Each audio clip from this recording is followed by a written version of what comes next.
आतंकवादी घटनाएं करते हैं, भाग जाते हैं। प्रधानमंत्री जी, आप मुझे बताइए, सीमाएं आपके हाथ में है, बीएसएफ सेना सब आपके हाथ में है, नेवी आपके हाथ में है, ये विदेश से घुसपैठ के कैसे घुस जाते हैं? कोई भी अगर टेलीफोन पे बात करता है, ईमेल भेजता है, भारत सरकार उसको इंटरप्ट कर सकती है।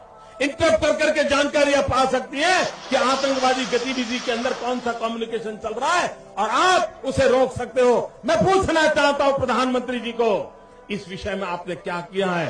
बिल्कुल ठीक यही सवाल देश भी आज आपसे पूछना चाहता है प्रधानमंत्री जी, कि जब सारा का सारा तंत्र आपके हाथ में है, सेना आपके हाथ में है, नौसेना आपके हाथ में है, वायुसेना आपके हाथ में है, तो फिर बाहरी आतंकी देश में घुसे तो घुसे कैसे? और केवल घुसे नहीं, एक हफ्ते तक कश्मीर की सड़कों पर, गलियों पर खुलेआम घूमते रहे, जासूसी करते रहे। ठीक ऐसा ही वाकया 5 साल पहले भी हुआ था, जब एक ट्रक आरडीएक्स लेकर कश्मीर की सड़कों पर 10 दिन तक घूमता रहा। ना इंटेलिजेंस एजेंसियों की, ना सरकार की किसी नुमाइंदे की उस पर नजर पड़ी, और हुआ क्या? हमारे सैनिक शिकार हुए, और इस बार हमारे निहत्थे बेगुनाह नागरिक शिकार हुए।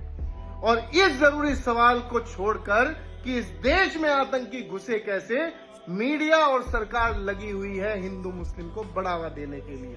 और इन्हीं न्यूज चैनल्स की इस नफरत का परिणाम देखिए इस छोटी सी वीडियो में।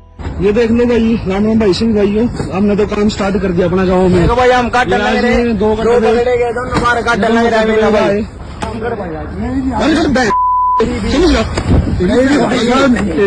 कभी कभी भी नहीं आने भाई साहब, काम कर बनी आज के बाद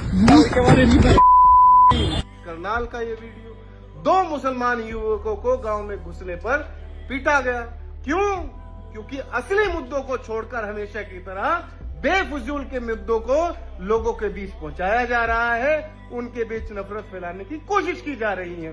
जब कांग्रेस की सरकार में 26/11 हुआ, तो आपने सरकार से सवाल पूछा था कि आखिर आतंकी इस देश में घुसे तो घुसे कैसे?